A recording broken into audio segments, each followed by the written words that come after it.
Hi friends, நான் உங்கள் தோழி ஜெயஸ்ரீ. இது என்னுடைய முதல் காணொளி. Wish and support me friends. இன்றைய காணொளியின் தலைப்பு கூடாத நட்பு. ஒரு காட்டில் பூனையும் நரியும் நண்பர்களாக பழகி வந்தன. இதை பார்த்த மற்ற பூனைகள் நரிகள் எல்லாம் இந்த உறவு நல்லதல்ல என்றும் கூடாத நட்பு கேடில் முடியும் என்றும் அறிவுரை கூறின. இதை கண்டு கொள்ளாத இரண்டும் தொடர்ந்து நண்பர்களாகவே பழகி வந்தன. ஒரு நாள் நரி பூனையை பார்த்து, நீ தினமும் நகரத்திற்கு செல்கிறாய் அல்லவா, என்னையும் கூட்டிக் கொண்டு போய் என்றது.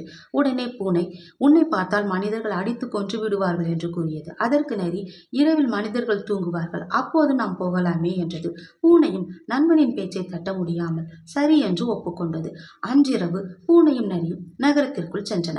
அப்போது வழியில் பெரிய பெரிய வீடுகளை பார்த்து, இது என்ன என்று பூனையிடம் நரி கேட்டது. இவை மனிதர்கள் வாழும் வீடு என்று பூனை சொன்னது. உடனே நரி, நாம் உள்ளே சென்று பார்ப்போமா என்றது. உள்ளே போனால் மனிதர்கள் நம்மை சும்மா விட மாட்டார்கள் என்றது பூனை. அவர்கள் தூங்கும் போதுதானே நாம் செல்கிறோம், நம்மை யார் கவனிக்கப் போகிறார்கள் என்று நரி சொன்னது.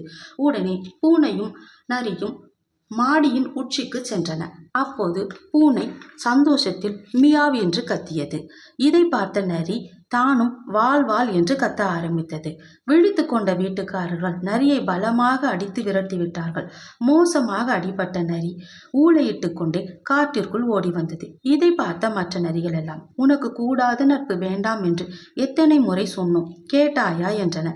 அப்போது அடிபட்ட நரி கூடினால் என்ன என்று கேட்டது. அதற்கு மற்ற நரிகள், கூடினால் அதோடு விட்டுவிட வேண்டியதானே, உன்னை யார் நகரத்திற்கு போகச் சொன்னது என்று கேட்டன. நகரத்திற்கு போனாய், சரி அதையும் விடு, அங்கே போய் ஏன் மனிதர்கள் வாழும் வீட்டிற்குள் சென்றாய், அங்கே போய் உன்னை யார் ஊழையிடச் சொன்னது என்று கேட்டது. அப்போதும் அடிபட்ட நரி, அதனால் என்ன என்று கேட்டது.